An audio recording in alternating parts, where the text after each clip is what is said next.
Gestionar bien tu dinero no debería ser complicado.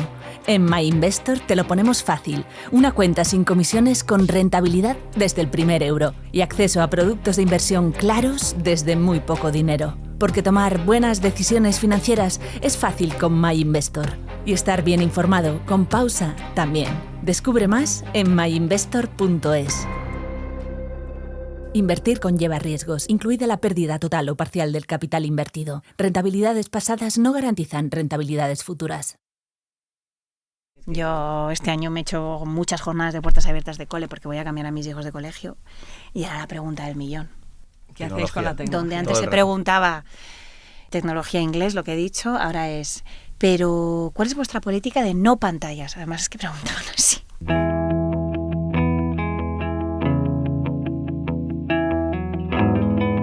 Hola, soy Marta García Ayer y vamos a hacer una pausa. Una sobre un tema que a muchos les inquieta y a otros les entusiasma.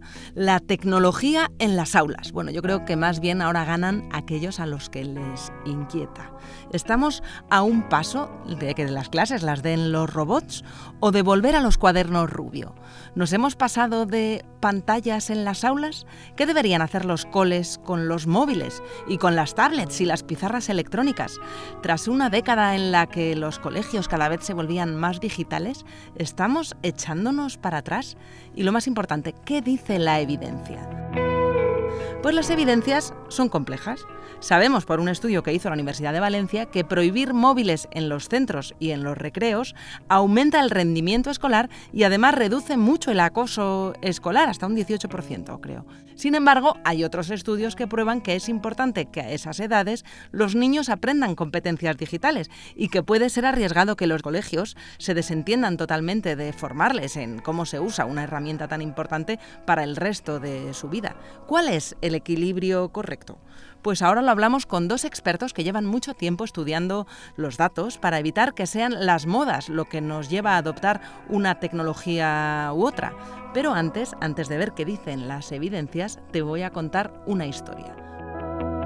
Una que me contó mi madre, que fue profesora durante más de 40 años. Hace ya más de 20, creo, que se jubiló. Pero me contaba, recuerda cuando en los años 80 llegaron los primeros ordenadores a los colegios. Aquello fue una revolución, estaba claro que tener un ordenador en el aula era maravilloso. ¿Cómo reaccionaron los alumnos y los profesores? Aunque no era fácil saber manejarlo porque no todos teníamos conocimientos, pero poco a poco lo fuimos haciendo. Ese artilugio, primero en la sala de profesores, en la sala de informática, también os acordáis de la sala de informática, y luego en el aula. Ella daba clase a los pequeños y recuerda que había un videojuego de un príncipe. Empezaban a llegar los juegos de ordenador, juegos para niños sencillitos. Aquel videojuego vintage de los años 80, y recuerda que la primera vez que vio a niños jugar con él en clase... Uno de los grandes descubrimientos fue que algunos alumnos a los que les costaba atender, fijarse... De repente descubrió que niños que no eran capaces de concentrarse, que no eran buenos en los estudios, pues eran unos crack con los juegos. La intuición era mucho mayor que la de los profes a la hora de resolver los pequeños problemas. Conseguían ser los mejores en eso. De repente descubrió que había una serie de competencias que nunca habían estado en el aula y que a ella le abrió un mundo de, oye, estos niños sí que son buenos aprendiendo, pero aprenden de otra manera. Lo recordaba como un antes y un después en su experiencia, ella que empezó a enseñar a finales de los años 60. O sea, había visto de todo, y de todo ha visto también en lo que se refiere a las llamadas revoluciones tecnológicas en el aula. Ella recuerda también la cantidad de burras que les han vendido empresas de todo tipo de cuál iba a ser la tecnología que lo iba a cambiar todo, esta sí que sí. Sobre todo recuerdo uno que era un vídeo interactivo que ponía imágenes en 3D y que iba a ser la revolución, sobre todo para las clases de arte, para el estudio, para tal. Un aparato que, bueno, con unos vídeos que solamente se podían poner en aquel aparato. De hecho, en el salón de casa de mis padres sigue habiendo CD-ROM interactivo se llama. Iba a ser la revolución. Bueno, no revolucionaron nada, claro. Son unos vídeos en 3D que se quedó obsoleto en nada. La enciclopedia interactiva iba a ser lo que cambiara absolutamente la manera de aprender en las aulas. Costaba un pastón e intentaban colocarle no uno a cada colegio, sino a cada aula. Y no sirvieron para mucho. Pero no servían los aparatos ya para nada más que para esa enciclopedia. No servían de CD-ROM, ni servían de DVDs, no servían ni de Blu-ray, no servía más que para eso. Pero bueno, la tecnología nos atropelló mucho más pronto que tarde. Creo que no es nuevo de ahora la duda de qué tecnologías van a ser las que lo cambien todo. Pero vamos, que en esta pausa vamos a hablar mucho de tecnologías, de las que hay que llevar al aula, de las que intentaron entrar en ellas y de las que están saliendo, porque al final no eran tan buenas como prometían. Pero además de tecnología, sobre todo en esta pausa de lo que vamos a hablar es de los matices. Y para eso tenemos aquí a Lucas Gortázar, que es responsable del área de educación de SADE ECPOL, y a Ainara Zubillaga, directora de Educación y Formación de la Fundación COTEC. Bienvenidos a Pausa. Muchas gracias. Gracias, Marta. ¿Qué tal? ¿Están bien los datos? Si me pasáis la lección, ¿no vais a...? Los datos y el videojuego. Sí. No, el arranque ha sido muy bueno. ¿Príncipe de...? Zelda. ¿Tú jugaste al Príncipe de Sí, por Zelda? supuesto. Que creo que ha salido una versión ahora Sí, que sí. lo ha petado. Sí, absolutamente. Vamos, yo tenía a mi hijo mayor enganchado a tope. Ha sido como el videojuego del año. Lo vintage se lleva. O sea que Bueno, seguro que una está... nueva versión que ha tardado no sé cuántos años en salir y que toda la comunidad de gamers pues la debía estar esperando como, yo qué sé.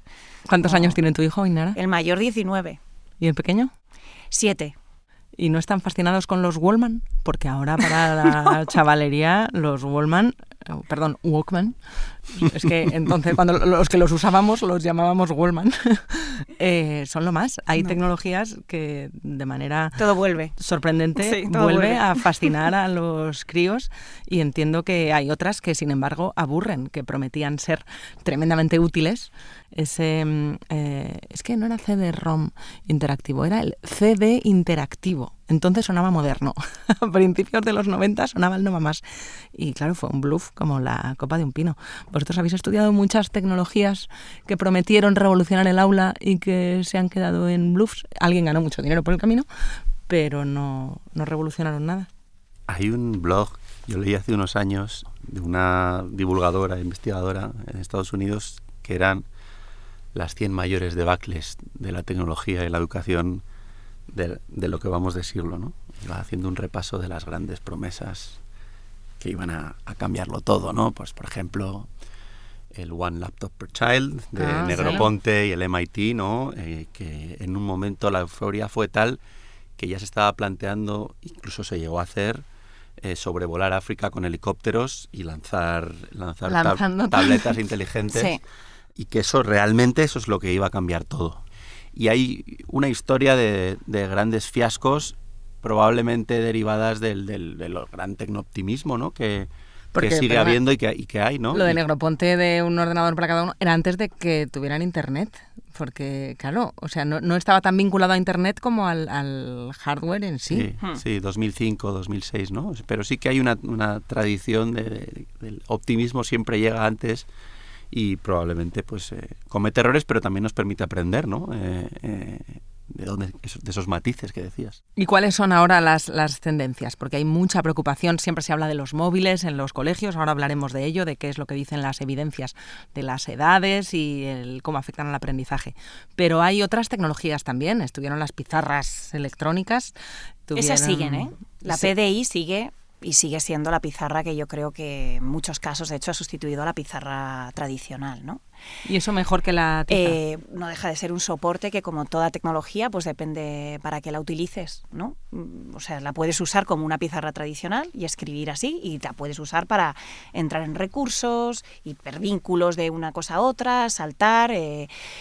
aplicaciones interactivas, en infantil, por ejemplo, para la grafomotricidad, ¿no? Y los niños salen con el dedo y pintan, y eso, ya lo adelanto, no quiere decir que no cojan un lápiz y escriban en papel, que ese es uno de los grandes problemas de este debate, que parece que es o usas el papel y el lápiz o usas la tecnología y tienes que elegir una de ellas y no se pueden combinar en ningún momento, ¿no? Porque no ahí se sí pueden que tocar. todos los estudios sí Y- que apuntan a que es Claro. fundamental la parte Claro que al sí. aprender a escribir Sí. y a leer, el tocar, la psicomotricidad, el cómo se E incluso a aprende construir coger. pensamiento, o sea, en matemáticas, bueno, Lucas es matemático, Ujú. tú lo sabrás, pero muchos profesores, o sea, dicen que es absolutamente necesario hacer los problemas en una pizarra con A tiza mano. o rotulador o como sea, pero a mano, porque, o yo, mira la mesa.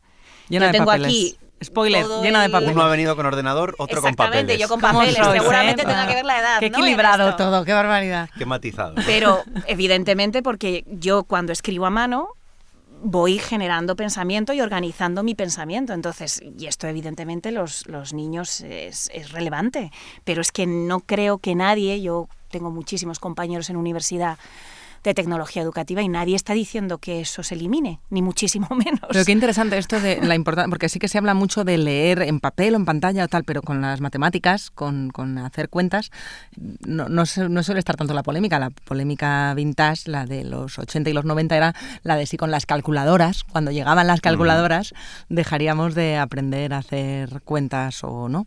Eso ya lo hemos superado. Sabemos que sí, efectivamente, hemos dejado de saber hacer raíces cuadradas, pero de esto hace muchos años y no creo que sea la tecnología la culpable de ello. ¿Tú sabrías hacer una raíz cuadrada ahora? Yo creo que sí. Que si el matemático Si no no sabe... sabe- Me gusta. Estamos perdidos. Hace tiempo que Pero no digo hago a una. mano, ¿eh? Sí, a mano, a Luego- mano. Yo luego creo que lo comprobamos. el desarrollo del pensamiento matemático y el proceso algorítmico a mano es fundamental a la hora de construir, no sé, herramientas técnicas, pero también razonamiento matemático, ¿no? Bueno, a ver, antes de llegar a los matices, vamos a la parte más de brocha gorda, que también es importante. Ujú. Los colegios se llenaron de tablets, de pantallas. Parecían la panacea. Esto iba a ayudar a esa mayor personalización, a aprender más rápido, a gamificarlo todo, a que todo aprender como con un juego y que no costara esfuerzo. Y ahora la tendencia es exactamente la contraria. Ujú. Los colegios más vanguardistas no son los que presumen de tener más pantallas, sino los que presumen de ser analógicos. ¿Esto cómo ha pasado? ¿Ha sido saturación después de la pandemia? ¿Cómo hemos ido dejando atrás la sensación esa de que si no tienes tablets en clase te has quedado atrás y ahora te estás quedando atrás si las tienes?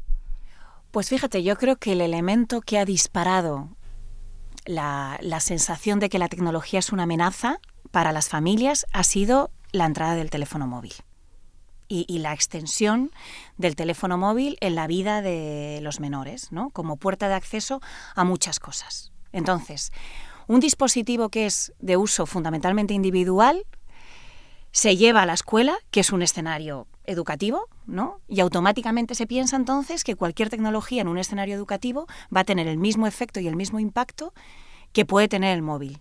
Que luego, o sea, podemos discutir si lo tiene o no lo tiene, ¿no? Pero cuando hablamos del famoso debate del móvil en la escuela, para mí es un debate un poco ficticio desde el punto de vista educativo y sobre todo de política educativa, ¿no? Ahora que todas las consejerías están como locas sacando normativas para prohibir el uso del móvil, cuando de lo que yo conozco era un tema que estaba resuelto desde la autonomía del propio centro. Los centros ya tenían sus políticas de qué hacer con el teléfono. Un centro, si quiere prohibir que Puede hacerlo, los chicos Y lleven de hecho muchos ya lo tenían así establecido antes de que todas las consejerías empezaran a sacar, o el Ministerio o el Consejo Escolar del Estado empezara a emitir informes y documentos para prohibirlo, ¿Y por qué es ¿no? esto? Porque los colegios sí que a veces, hablando con profesores, ellos sienten que tienen las manos atadas, que no tienen la autoridad suficiente, que no tienen el respaldo social. Es más una cuestión de concienciar a la gente de que los móviles a ciertas edades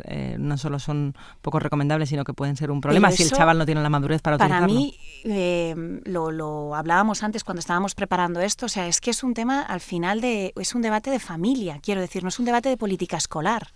Es un debate de cómo las familias quieren integrar la tecnología en la vida de sus hijos. Prohibir el móvil en una escuela, yo prácticamente no conozco ninguna escuela que utilice el móvil como herramienta didáctica. Claro. Utiliza otros dispositivos, pero no el teléfono móvil. Sí, pero yo conozco muchos padres y muchos profesores, y vosotros seguro que también, que consideran que o se hace, se toma una decisión social, que sea como centro o como territorio, para evitar que cada vez la presión que tienen los chavales, es que todo el mundo tiene menos yo, retrasar la adopción del primer móvil de manera social le quita mucha presión a las familias. Estoy contigo, Ainara, en que es una... Pero sigue siendo una decisión de la familia. Quiero decir, yo puedo ser un centro y decir, está prohibido traer el móvil. Vale. Es más, que eso sí hay evidencia, ¿no? De que según la política de uso del móvil en el centro, porque una cosa es, no puedes usar el móvil y otra cosa es, al entrar al centro, dejas aquí el móvil. Sí. Y ahí sí hay evidencia de que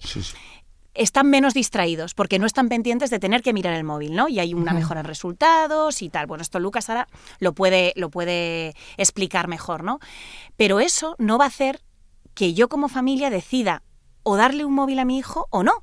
Que yo decida dárselo a los 16 o dárselo a los 12. ¿Seguro? O dárselo... Es que... Yo creo que no. Incluso yo puedo decir, te doy un móvil o te doy un smartphone, porque no es un móvil. O sea, puedes tener un móvil para comunicarte, un SMS y llamar, ¿no? Como exactamente, para estar conectado con tu hijo. El tema es tener una puerta de acceso a todo lo que está en la red, ¿no? Pero realmente es verdad que las lo familias puedo decir que a mi hijo, lo dejas en casa claro, antes de ir al colegio. La cuestión está en cuántas, lo digo por ver también el debate que he estado viendo en otros países y en Reino Unido llevan ventaja en esto. Ahora me comentáis los datos porque son muy interesantes. Hay una demanda creciente de padres y madres que ellos, a diferencia de padres y madres de momentos anteriores, ellos ya tuvieron smartphone siendo menores, que es la primera generación de padres y madres que ha tenido móvil ellos y saben los riesgos que tienen mejor que los abuelos que se los dieron antes, que lo que piden es retrasar cada vez más la adopción del primer móvil, que es un fenómeno curioso. Llevábamos años en los que el primer móvil cada vez se daba antes a los niños y había hasta de regalo de primera comunión se daban los smartphones y cada año era más pronto que el anterior y llevamos un par de años en los que la adopción del primer móvil cada vez se va retrasando más. Yo creo que la escuela, estoy de acuerdo con lo que dice Ainara, pero por otro lado es verdad que la escuela es el espacio de socialización central para los alumnos de secundaria, sobre todo, ¿no? Que es donde está sobre todo el debate, aunque el final de primaria un poco también. Claro, y es verdad donde se encuentran y empiezan y esa dinámica social donde todos empiezan a ver quién tiene y quién no, empieza a producirse con mucha intensidad, ¿no? Por lo que de alguna manera el debate de las familias se centra alrededor de las clases de sus hijos, ¿no? Sí. Quiero saber qué está pasando en la escuela o qué podemos hacer los padres de una misma escuela o las madres de una misma escuela o de un mismo aula con respecto al tema. Y muchos se están poniendo de acuerdo, muchos grupos de WhatsApp de padres y madres en decir, oye, en nada de sexto de primaria ningún móvil. Hay una plataforma, de hecho, ¿no? De retrasarlo hasta los segundo 16 de la años. ESO, hasta tercero de la ESO. Pero por otro lado, es cierto que el móvil, los smartphones como tecnología no son herramientas en muy pocos centros de uso que favorezcan una pedagogía mejor, un aprendizaje diferente. Simplemente son tecnologías que están en la escuela porque los alumnos y adolescentes los llevan por distintas razones, pero en general los llevan. Y la pregunta es, ¿qué hacemos con esas máquinas para facilitar el proceso de enseñanza-aprendizaje, para que se pueda lograr el derecho a la educación y para que a la vez, como decía Ainara, los centros puedan ejercer sus proyectos en autonomía, ¿no? Entonces, por ahí lo que la evidencia dice es, oye, parece que está asociada, o sea, esa distancia, esa menor distracción, una prohibición dura, parece que está asociada, más que asociada, que causa mejora de resultados, menor... De esto hay evidencia. Sí que lo hay. El tener el móvil fuera de las aulas... Sí. Mejora el resultado de los alumnos. El estudio más potente que se ha hecho es un estudio en Noruega, con una muestra muy, muy grande, en el que se pasó, digamos, a prohibir en toda la secundaria inferior, de entre los 12 y los 16 años, en 2016, de un día para otro, ¿vale? Y mejoraron 5 dimensiones, ¿no? La primera, reducción del 60% de visitas a especialistas psicológicos. ¡Ostras! Y caída de un 30% de tratamientos de síntomas y enfermedades de salud mental. No solo son los resultados males académicos declarados, sino la síntomas ansiedad detectados, y ¿no? el estrés, el bullying. Concentrado fundamentalmente, que eso también es parte de lo que ahí dice la investigación, en niñas, en chicas, ¿vale? Segundo, caída de casos de bullying. Tercero, mejora de resultados en matemáticas, de nuevo en niñas. Y con mayor probabilidad de continuar en ámbitos STEM. ¿Y qué edades tenían estas? 12 a 16 años, ¿vale? Que es un poco la zona sí. cero del debate. además un efecto más concentrado en alumnado de nivel socioeconómico más bajo, ¿vale? Es una política redistributiva y progresista o de equidad, si se quiere decir. Y para mí el punto central es que suscita mucho debate porque a la vez también, de alguna manera, le dice, joder, pues la escuela tiene que aislarse de este debate, porque cuando en realidad la escuela podría intervenir, podría educar y tomar decisiones, que muchas lo hacen en uso responsable de smartphones al alumnado. Y lo hacen y lo intentan y lo luchan, ¿no? Pero también es cierto que eso quita mucha energía y es una batalla muy dura. Pero el quinto hallazgo importante es cuanto mayor sea la restricción, es decir, control de teléfonos en la entrada de los centros, cajitas Faraday, como lo quieras llamar, mayor es el efecto, ¿no? Es decir, cuanto yo menos cerca sienta... Que no sea un debate, que no esté cerca. Pues los alumnos alguna vez se aíslan y se abstraen y son capaces de conectar con la realidad física y no la virtual, ¿no? Pero claro, eso también es como decir, oye, la escuela democrática siempre se ha implicado en los grandes problemas sociales de cada época, ¿no? La sexualidad, el fundamentalismo, la religión, la violencia.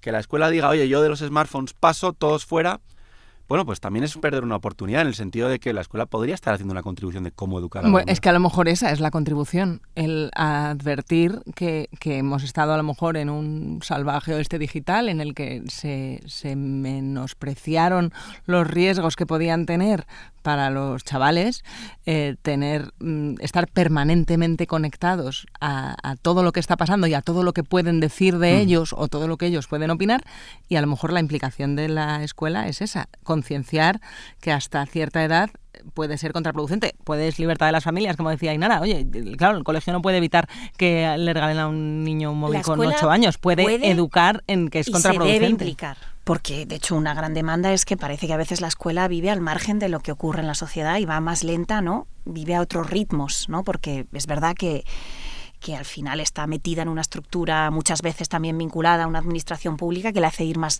despacio, ¿no? Puede y debe, pero yo tengo la sensación que ahora mismo hay un exceso de peso puesto sobre la escuela en esto. En el tema de los móviles, ojo. Yeah. Y de los móviles es lo que ha abierto la puerta a ya, pues ninguna tecnología. Ya no, es que no queremos lo que tú dices. De cartabón, ¿no? Claro, lo que antes, por ejemplo, cuando un padre iba a un colegio, lo que buscaba era la tecnología y el inglés. Esto eran las dos grandes demandas, ¿no? Y hace 10 años de esto, ahora no hace más. No mucho, sí. Claro, quiero que mi hijo prácticamente esté haciendo carpintería. Y cuadernillos. O sea, quiero que haga artesanía, quiero que vuelva a una especie como de demonización del progreso, no sé cómo decirlo, ¿no? Se lleva ahora más la arcilla que la programación. Pero por otro lado, cuando vas tirando hacia niveles superiores del sistema, ¿no? Y ya ni cuento la universidad, parece que es que allí ya tienen que llegar con unas competencias digitales que no sé dónde piensan que las van a adquirir si las hemos sacado de la escuela. O sea, me gustaría a veces darle la vuelta a la pregunta, ¿no? ¿Qué ocurriría si sacamos la tecnología de la escuela? O sea, todo el debate está girando en torno a qué pasa con la tecnología en la escuela, pero mi pregunta es, ¿qué ocurriría si sacáramos la tecnología de la escuela? Pues que la competencia digital, que no es una competencia que se haya inventado España o el gobierno de España, o sea, que viene de Europa y que está aquí y que sale también de esa demanda social que decía Lucas, que no podemos vivir al margen de lo que pasa en la sociedad, ¿no? Pues mira, si nos vamos a leer cómo estructura la LOMLOE, por ejemplo, la competencia digital, los descriptores, ¿no? Son alfabetización e información de datos, comunicación y colaboración en línea, creación de contenidos digitales, seguridad digital, resolución de problemas. A mí no me parece que sean unas competencias como para ser ignoradas o como para no ser trabajadas, ¿no? Sí. Y las tecnologías son la herramienta para poder trabajar esto, y en el currículum está desde infantil, o sea, hay pensamiento computacional puesto. Y puede hacerse incluso sin tecnología, ¿eh? Claro, y sobre todo en un mundo en el que cada vez esa tecnología ya no es que esté por todas partes en el móvil. Como periodistas, este es un debate también fundamental, el cómo aprende la gente a informarse, cómo diferencia lo que es verdadero de lo falso en un momento en el que la tecnología es capaz de crear deepfakes increíbles de imágenes, de audio. Cuando aprenden los chavales, igual que se les enseñaba a leer un periódico, pues cómo se les enseña a utilizar Internet y ChatGPT y la inteligencia artificial. Eso, claro, entiendo que con la arcilla no va a ser. Yo, de todas maneras, también creo que toca hacer un ejercicio de autocrítica de cómo se ha implantado la tecnología en España en los últimos 25 años. Un poco a golpe de modas. Bueno, yo creo que hubo una moda en la época antes de la crisis, ¿no? Escuela 2.0, Sí. una llegada 2.0, suena tan vintage. Llegada masiva de tecnología, y ahora con los fondos europeos, donde, bueno, pues en la mejor tradición de la política pública en España nos gusta más la infraestructura y el hardware, los puentes, las carreteras, pero también los dispositivos, y menos el software y el desarrollo y el desarrollo de capacidades. Cosas que se puedan inaugurar, ¿no? Exacto. ¿Dónde está la Pues cinta que la cortó? hemos vuelto a meter muchísimo hardware sin también aparatos, quieres decir. Sí, sin pensar bien en para qué los queríamos, ¿no? Incluso inundando y abrumando a los propios centros, docentes y alumnos, pero también es un mensaje político, ¿no? Y en ese sentido, bueno, yo creo que hacer un ejercicio crítico también de los excesos. Ha habido excesos. Yo creo que hay que hacer una reflexión importante de que, sobre todo en edades tempranas, y teniendo en cuenta la gran revolución tecnológica que viene ahora, el cerebro de los niños tiene que entrenar y prepararse para hacer tareas cognitivas difíciles, que sean complejas, que no sean de alguna manera fáciles de empatar con tecnología. Es decir, si no se preparan para comprender textos complejos, si no se preparan para... O sea, que lo que nos prepara mejor, si te estoy entendiendo, lo que nos prepara mejor para un futuro donde las máquinas cada vez son más listas, es precisamente desarrollar un pensamiento complejo, a lo mejor alejados un tiempo de esas máquinas. Voy a elaborar otra vez el argumento. Digo, es un momento clave para que los niños y niñas, sobre todo en primaria, aprendan a leer textos complejos, aprendan a escribir, aprendan a resolver problemas matemáticos a mano, aprendan a entrenar su cerebro y a realizar un esfuerzo más allá de lo que sus capacidades cognitivas, y en esto la escuela, digamos, es un espacio importante en esas edades donde la no tecnología, digamos, lo analógico juega un papel importante, porque luego van a llegar a un mundo tecnológico al que se van a tener que adaptar y van a tener que desarrollar... O sea, precisamente porque son cada vez más sofisticadas las tecnologías, hace falta volver a lo básico, a esa elaboración del pensamiento crítico y complejo que no siempre necesita de esa tecnología desde los primeros años de la escuela, ¿no? Yo he entrenado mi cerebro mucho, he tenido una educación poco tecnológica y luego he tenido que adaptarme y aprender. A mí utilizar ChatGPT o Claude ahora con programación, buscando información, ahora que mi cerebro, digamos, está muy maduro y muy preparado para desarrollar tareas cognitivas complejas, multiplica, digamos, las capacidades, pero hay que tener una base que yo creo que es importante trabajarla. Y creo que en ese sentido, adelantar la llegada de la tecnología a edades muy tempranas, facilitando pues, procesos de lectoescritura, es un arma de doble filo y hay que tener cuidado. Hay cada vez más estudios, ¿no?, de neurocientíficos y demás que apuntan a que tendríamos que tener una dieta digital estricta de 0 pantallas por debajo de los 6 años. No sé si vosotros compartís estas ideas. Si bueno, tenéis parece que los pediatras cada vez ven más evidencia en eso, pero esto sí que es una cuestión de matices. O sea, quiero decir, por ejemplo, tú estás hablando de adquisición de competencias matemáticas.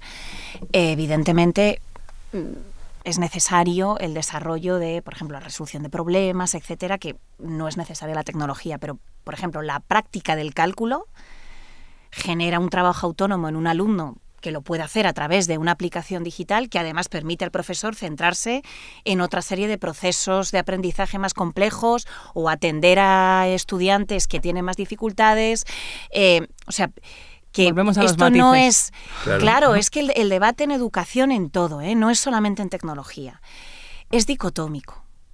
Es de blancos o negros. Y aquí hay grises y colores para aburrir. Porque lo que hay que sacar son los casos de uso.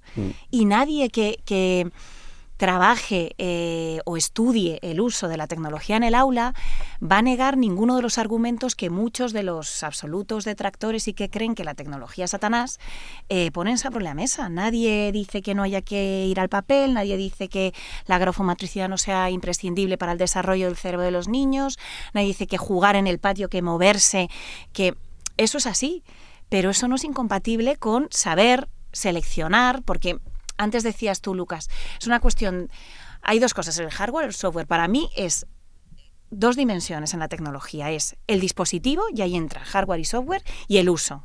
Y ahí es donde entra la educación. Y los recursos que tengan los docentes, porque Ainara, tú has sido profesora mucho tiempo, profesora de profesores, has estado formando a los maestros. ¿Se les dan recursos para aprender a utilizar estas tecnologías y a enseñarlas? ¿O se espera que de repente el docente sepa mágicamente usarlas? ¿Qué te transmiten a ti los profesores? Pues bueno, no es una cuestión de lo que me transmitan. Yo me encuentro chavales que en contra de este famoso mantra de los nativos digitales, que es un mantra que desde el punto de vista de la evidencia no se sostiene por ningún sitio y que es un nombre que no me gusta nada. Sí, la gente no nace sabiendo usar una pantalla. Y que no comparto nada. Me encuentro chavales que hacen un uso muy concreto de determinadas tecnologías de manera súper intensiva, pero que de otro tipo de tecnologías y para otro tipo de usos quizás más académicos, laborales, etcétera, no tienen ni idea. Cuando dices chavales, para entendernos, no estás hablando de alumnos, sino estás hablando de futuros desde profesores, mi hijo, ¿no? hasta alumnos de magisterio, los futuros docentes, efectivamente. Gente que llega con 18 años a formarse. Entonces, para mí no es tanto lo que yo me encuentre, sino lo que me encuentro en los planes de estudio que forman a los maestros, porque están ahí 4 años para algo, ¿no?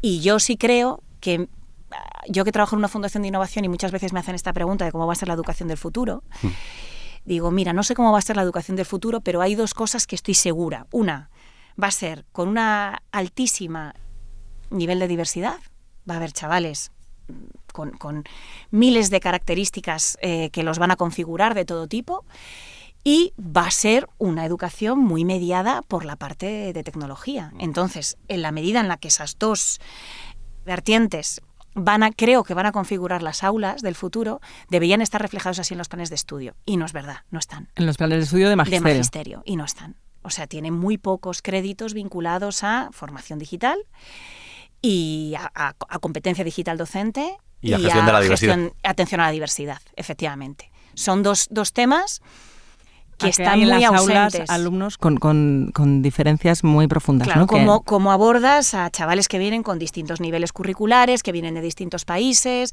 que traen historias familiares muy diferentes, que viven en su propia trayectoria personal y académica subidas y bajadas importantes, con necesidades educativas especiales. Con necesidades educativas especiales de todo tipo, culturales, con capitales socioculturales de familias muy distintos, ¿no? Entonces, la formación de los maestros, a mi parecer, no lo cubre adecuadamente. Fíjate, esto me recuerda a lo que me contaba mi madre cuando le preguntaba por la tecnología en las aulas en los años 80, que ella decía, sí, bueno, y luego en los 90 llegaban las pantallas electrónicas y llegaron muchos recursos, pero claro, nosotros no sabíamos usarla, no nos daban la formación para usarla.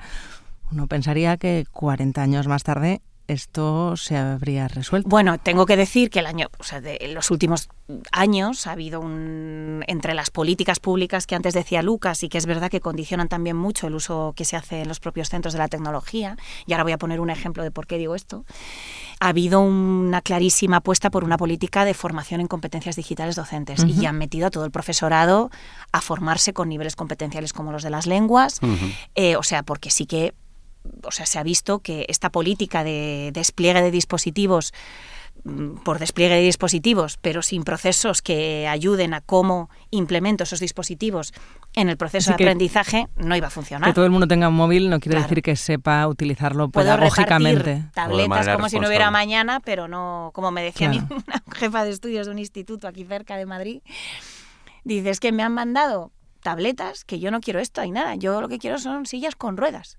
Digo, ya, pues te han mandado tabletas. Dice, ya, pero es que ¿qué hago yo con esto? O sea, que a veces las políticas educativas condicionan mucho también los usos que las personas ven. Y voy a poner un ejemplo. Hay territorios donde durante mucho tiempo se ha dicho a los centros, tenéis que elegir si queréis modalidad digital de libros de texto o analógica. ¿Podemos mixta? No. ¿Por qué? Tenéis que elegir entre una u otra, y además la decisión que toméis tiene que durar 4 años. Esos mismos territorios ahora han reculado y han dicho no, ahora admitimos modalidades mixtas, ¿no? Y podéis elegir, pero claro, si tú como centro tienes que tomar una decisión sobre esto, claro, es que habrá asignaturas donde tenga más sentido que o no en quieras otras. usarlo, claro, no quieras usar un libro digital, pero en otras cosas sí, o para una actividad si necesites usar recursos digitales, pero para otra no, o no quieres a lo mejor que si tienen que usar el libro de texto se lleven la tablet, porque eso es cierto que de hecho es de lo que se queja muchísimo el profesorado, que distrae, eso es un elemento clarísimo de que ellos lo visualizan, dice, o sea, tienen la tablet y se van. perdemos. Entonces, se concentran mejor con un libro de papel. Se concentran mejor con un libro de texto. ¿Y el libro de digital para qué es mejor? Bueno, puedes tener contenidos que se vinculan, por ejemplo, para relacionar conocimiento, puedes tener un feedback muchísimo más rápido, puedes tener acceso a recursos que combinen distintos medios, y esto, por ejemplo, si es una cosa importante para chavales con necesidades educativas especiales, que a lo mejor no tienen capacidad motriz para manejar un libro, pero sí tienen ayudas técnicas para manejar recursos digitales. Puedes traspasar, imagínate un chaval ciego o sordo, es un mismo contenido del libro de texto a otro medio que para ellos sí es accesible. Por ejemplo, en la atención a la diversidad, los recursos digitales ofrecen un montón de posibilidades que no permiten los materiales escolares analógicos. ¿Y están reculando entonces las comunidades autónomas ahora en ya estas permiten políticas? El mixto, pero claro, lo que ve una familia, y volvemos al inicio un poco del origen del debate, ¿no? Porque yo creo que esto es un debate que surge en las casas, no surge en los docentes, pues claro, ven, es que yo veo a mi hijo con la tablet aquí estudiando ciencias sociales y es que se va, está ido, no se concentra, no tal, y entonces automáticamente ya pues alimentas un poco el mito este, ¿no? De que tenemos que sacar la tecnología y volver al cuaderno, al libro y a lo que siempre se ha hecho, ¿no? Y luego, ¿qué evidencias tenéis de la adopción de las cuestiones digitales en los resultados? Porque uno de los datos que os veía en el informe, creo que era el de Ecotec, es que las comunidades con más renta y uso de tecnología y más uso de la tecnología en el aula son las que más han caído en los resultados en PISA. Sí, creo que eran País Vasco y Cataluña. Pero la realidad es que ese estudio que hicieron, o sea, que a más renta y más uso digital, sí, menos... hablaba un PISA. poco de la moderación, ¿no? De los resultados, ¿no? Que no usar la tecnología y usarla demasiado era, digamos, estaba relacionado con peores resultados que un uso moderado, ¿vale? Que ambas cosas son perjudiciales, tanto la Sobre ausencia todo total como el uso exceso. excesivo, que es decir... El uso muy intensivo. Muy intensivo, 1 hora o más al Qué día, ¿no? difícil esto de los matices, ¿eh? De hecho, ese estudio reflejaba que el uso moderado incrementaba los resultados respecto al uso bajo de tecnología, pero eso no ha salido en los titulares de prensa. Que usarla... ¿Y qué es un uso moderado y qué es un uso excesivo? Porque creo que también era este estudio el que decía que un uso excesivo disminuía, y lo teníais cuantificado, la competencia en matemáticas. ¿Qué es un uso excesivo? Yo te voy a dar ejemplo con varios estudios recientes que están saliendo, incluso con uso de software y tecnología de inteligencia artificial en aulas.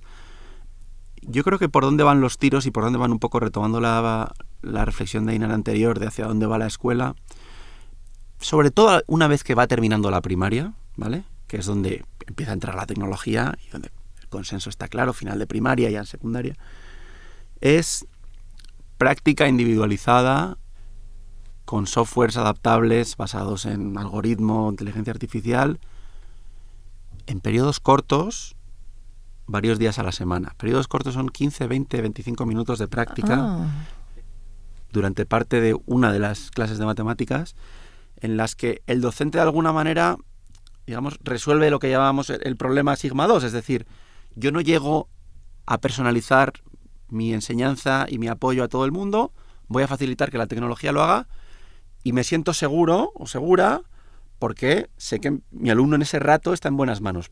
Pero eso es un ratito, ¿vale? Un ratito al día o 2 ratitos a la semana.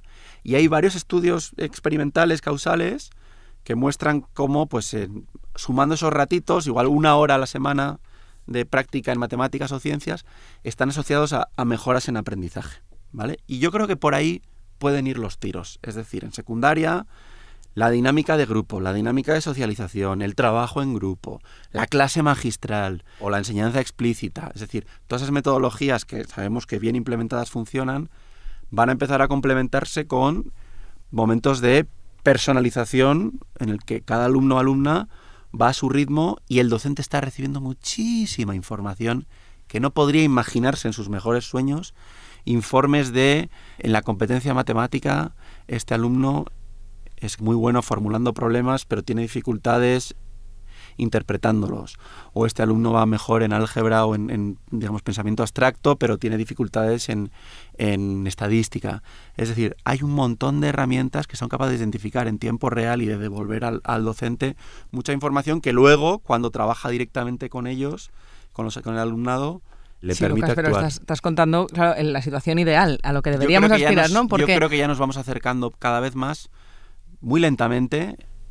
Pero luego los Algo así. profesores, sin embargo, lo que cuentan es que están ahogados en burocracia, que teniendo todas estas tecnologías que podrían darles informes personalizados, inmediatos, automáticos, de dónde fallan en competencias cada uno de los alumnos en todos los procesos, y luego tienen que estar durante horas haciendo Es un verdad. papeleo imposible. Y Es eso, verdad. claro, hablamos de ChatGPT, pero a la hora de la verdad no paran de hacer papeleo muy del siglo XX. Yo lo conecto, y que diga Ainara también cómo lo ve, pero creo que en parte hay mucha tecnología muy buena que se ha desarrollado, pero que no ha tenido en cuenta cuál es la situación de los docentes, ¿no? Los casos de uso, ¿no? Y creo que hay grandes tecnologías que han llegado demasiado pronto, o simplemente han pensado que los profes son superhéroes, tienen un montón de tiempo, no tienen burocracia y van a tener todo el tiempo del mundo para aprender a usarlas, ¿no? Y luego han fracasado.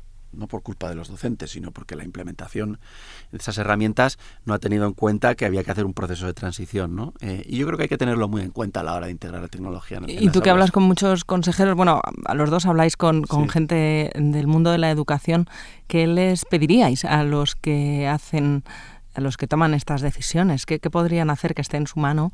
Que a lo mejor no es una cuestión de presupuestos, sino de legislar mejor. Pues yo creo que confiar en sus profesores, la verdad. O sea, quiero decir que aquí yo veo profesores que tienen proyectos digitales y a veces es, desgraciadamente, por cómo funciona a veces los procesos de innovación en este país y en otros, pero aquí mucho, suelen ser aislados, islas, pero bueno, cada vez afortunadamente también hay más centros con proyectos colectivos de colegio entero, ¿no? Que lo usan y lo usan muy bien y tienen unos resultados espectaculares y ellos lo ven en cómo mejoran sus chavales, en cómo...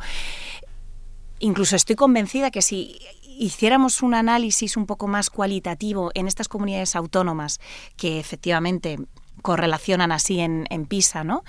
Y fuéramos a centros que yo ahora mismo me vienen a la cabeza Unos cuantos. con Dilos. nombre, ¿no? Pero pudiéramos ir y ver cómo trabajan. Los resultados en esos centros serían buenos en términos de competencias, de calificaciones, de aprendizaje y de resultados educativos. Entonces, el saco en el que metemos todo es muy grande, ¿no? Entonces yo diría que parte de esto es confiar en los profesores y en su profesionalidad. Y darles recursos, ¿no? Porque Recursos yo creo que tienen... de formación. Tienen recursos materiales. De formación quizá, fíjate, no es tanto formación, porque ahora formación han recibido muchísima. De hecho, yo creo que si ahora te encuentras con un docente y le dices vas a recibir más formación, le sale una urticaria o algo, porque entre el nuevo currículum y la competencia digital docente yo creo que los pobres ya no pueden más, ¿no? Pero yo diría que va más por procesos de acompañamiento. A mí esto sí que me parece clave para garantizar una buena implementación de cualquier proceso de transformación o de innovación ¿Y educativa. qué es un proceso de O sea, acompañamiento? que tú no puedes decir, yo he formado a los profesores en tecnología o he formado a los profesores en trabajo cooperativo y decir, venga, vete a tu cole y alegría. Ir a Venga, observar, instala esto. observar y a dar feedback y estar ahí viendo cómo lo hacen y facilitar. Que necesitan modelar. estar con gente que lo ha hecho, que además no son normalmente ni gente de universidad como nosotros, ni expertos, ni nada. Son docentes que Docentes han expertos. hecho esto en sus coles con sus alumnos. Y ya han tenido un caso de éxito y lo entonces comparten. saben los retos a los que se enfrentan, los puntos fuertes, los puntos débiles, cómo resolver los Ya. problemas que les surgen, ¿no? Y esto sí es una llamada también al cambio un poco de los modelos de formación permanente del profesorado, ¿no? Que quizá no tienen que ir tanto a formatos unidireccionales, ¿no? Sino a proyectos, y esto ya lo hay, a proyectos de centro, pero quizá proyectos compartidos, ¿no? De mentoría de un centro que mentoriza a otro. ¿Y algún cosas así. ejemplo, algún caso de éxito que hayáis conocido en colegios que digáis, ostras, ojalá hubiera más centros que pusieran esto en práctica porque el impacto en el aprendizaje es tremendo? Por ejemplo, yo estaba pensando todo el rato en el Santo Domingo, que es un colegio público que hay en Algete, maravilloso, que tiene un proyecto digital que te caes para atrás, de creación de contenido transmedia que hacen los propios chavales. No tienen libros, tienen unos Padlets que están disponibles, tú puedes entrar y verlos, en todas las asignaturas. Y este es un cole vertebrado por la tecnología. Y es un cole que en los últimos 10 años iba a cerrar y ha aumentado por 400 su solicitud de matrícula. ¡Qué bueno! Lo que pasa que volvemos un poco a lo de antes. Los colegios que han tenido éxito en esto sus procesos de transformación, su trigger, o sea, lo que le dispara no es la tecnología, es el objetivo educativo que quieren conseguir. Y entonces encuentran que la tecnología puede ser una herramienta que les ayude, ¿no? Pero o sea, que no es una varita mágica, qué desilusión. No. Esto no es Podría lo que nos serlo, contaban pero las no depende de la propia varita, depende del hada que la coge y la usa. Esto no depende es del lo manual que... de uso de la varita y del objetivo que tú le quieras poner a la varita. Dadme algún desastre absoluto, que es lo que vuestros datos, vuestros estudios, los informes nos alertan y nos enseñan que por ahí no es. Por ejemplo, hace 2 años decían que el metaverso... Es verdad. ¿Os acordáis? Sí. El nanosegundo en el metaverso, ¿os acordáis? No sabéis las posibilidades de aprendizaje que va a haber en el metaverso. Bueno, ya hemos dejado de hablar del metaverso. Me hacía un poco gracia. Yo incluso asistí, recuerdo, a un acto en el cual se vendían parcelas para crear escuelas en el metaverso. Una escuela creaba su escuela en el metaverso y asistías en directo a la compra y venta de esa especie de parcelas, porque es que era eso. Y recuerdo estar allí asistiendo, o sea, mirando y diciendo, no sé, no lo estoy entendiendo. O sea, no sé muy bien de qué va esto, ¿no? Porque es verdad que hay un elemento en tecnología que distrae mucho no solamente a los chavales, que es que, claro, para ellos hay un primer flash que es un elemento de motivación. Y esto sostiene gran parte de los argumentos que siempre no se ha agarrado la tecnología, ¿no? Es que los chavales, es que le presentas algo en un dispositivo o en un audiovisual y enseguida enganchan, ¿no? Y de hecho yo creo que ha alimentado pues mitos pseudocientíficos como lo de los estilos de aprendizaje y tal, que no tienen ninguna evidencia, ¿no? Pero claro, la motivación por sí misma, eso no se traduce en resultados de aprendizaje, que eso es una cosa que a veces cuesta hacer entender, ¿no? Que tú puedes estar muy motivado con algo, pero no significa que sigue siendo un zote. Al final de eso, claro, hayas aprendido lo que venías a aprender, ¿no? Pero bueno, y creo que muchas veces a lo mejor la tecnología ha tenido más de esto, de espectáculo, ¿no? De humo, de fuegos artificiales, ¿no? O sea, a mí me han puesto gafas donde me he visto en una especie de foro romano para entender lo que era, pues yo qué sé, en primaria o en secundaria, la historia de Roma. O recuerdo una vez, por ejemplo, que vi una ballena y entonces a tamaño real y yo con las gafas me veía debajo de la ballena y yo decía, ya, bueno, yo entiendo que, claro, esto lo pones a un chaval y flipa, pero ayuda a entender... Pero va a tener que aprender lo que es un cetáceo. Sí, en algún momento va a tener que empollar. No entiendo muy bien la aportación, ¿no? al aprendizaje, ¿no? Pero de verdad insisto que ninguno de los profes y de los coles que están trabajando en esto lo hacen desde estos modelos o desde estos parámetros, ¿no? Un poco de fuego artificial. Lo hacen desde parámetros pedagógicos. Pero yo creo que también hay una lógica de la absurdez, ¿no? El otro día, hablando de podcast, voy a citar uno, pero el podcast de Ezra Klein en el New York Times entrevistaba a la directora del área de educación de Brookings y hablaban de inteligencia artificial y ponía un ejemplo buenísimo de la competencia socioemocional, ¿no? Que pues que los alumnos sean más reflexivos sobre sus emociones. Una tecnológica había desarrollado una app para que los alumnos trabajaran con sus familias el cómo se sentían. Y entonces se daba la absurda situación en la que durante la cena madres e hijos o padres e hijos se estaban interactuando y hablando a través de una app sobre cómo se sentían en la mesa mientras cenaban, ¿no? O sea, un poco, you know, you're looking at your phone and they're telling you how they feel, and then you click through and ask, you know, why are you feeling that way? Like, it's mediated through a phone. It's crazy. Absurdez lleva al extremo. En vez de poder dialogar, nos estamos entregando a una tecnología que está pervirtiendo completamente, digamos, el esto. Yo creo que al final hay una reflexión de fondo muy importante que es el vínculo. Es decir, sabemos que una buena parte, la mayoría de los alumnos llegan a la escuela con necesidad de vínculo. ¿Y qué es lo que hace el vínculo? Es lo que genera motivación y esfuerzo por aprender y expectativas por aprender.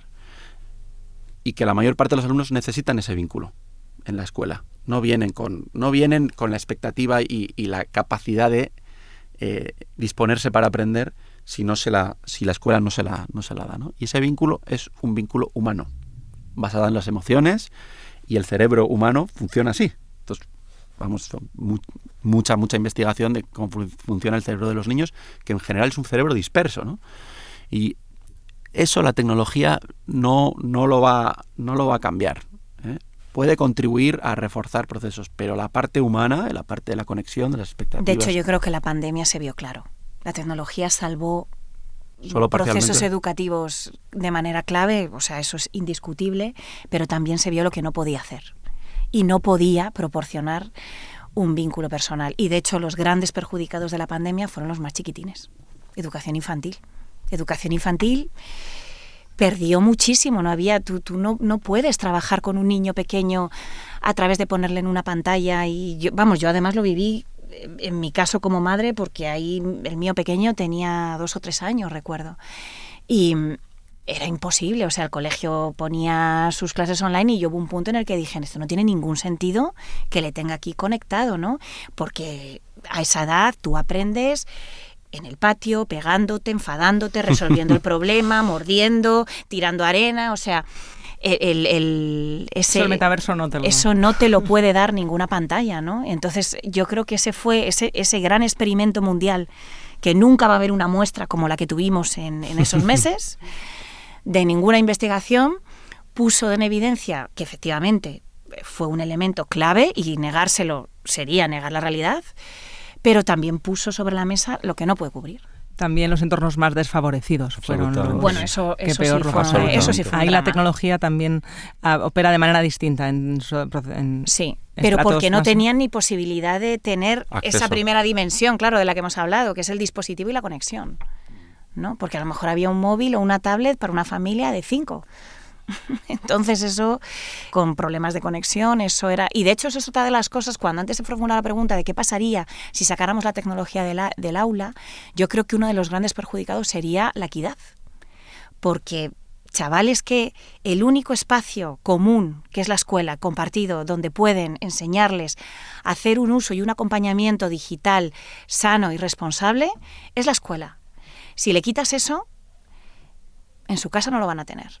Entonces, a veces es un debate, creo, del otro día, hace unos meses ya, lo hablaba con Bonal en un diálogo que teníamos en el IBIE, un poco de clase media alta.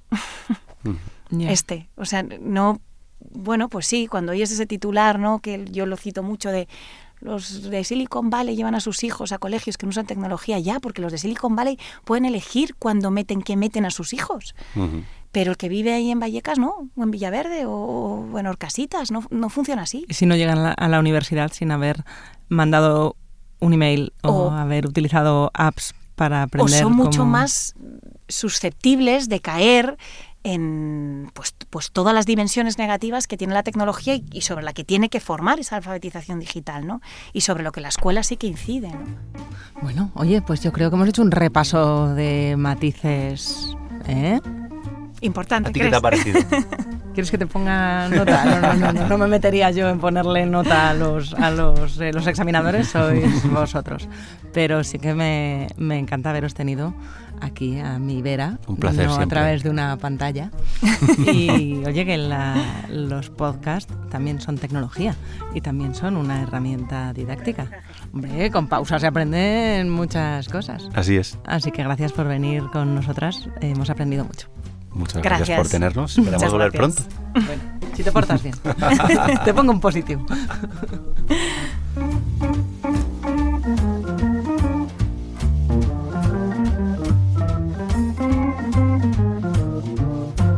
Pausa, el podcast del Confidencial, dirigido y presentado por Marta García Ayer, con la realización y el diseño sonoro de Ana Schultz, la coordinación de Antonio Martín y la asistencia técnica y documentación de Íñigo Ita.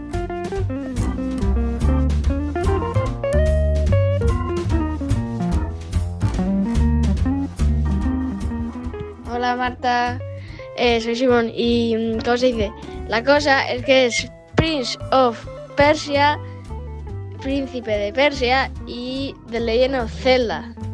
Y bueno, es una cosa súper grave que os hayáis equivocado y lo tenéis que corregir. Chao. No olvides suscribirte a la newsletter de Pausa, con recomendaciones y contenidos exclusivos de todo lo que comentamos en el episodio. Encuentras el link en la descripción de tu plataforma de podcast.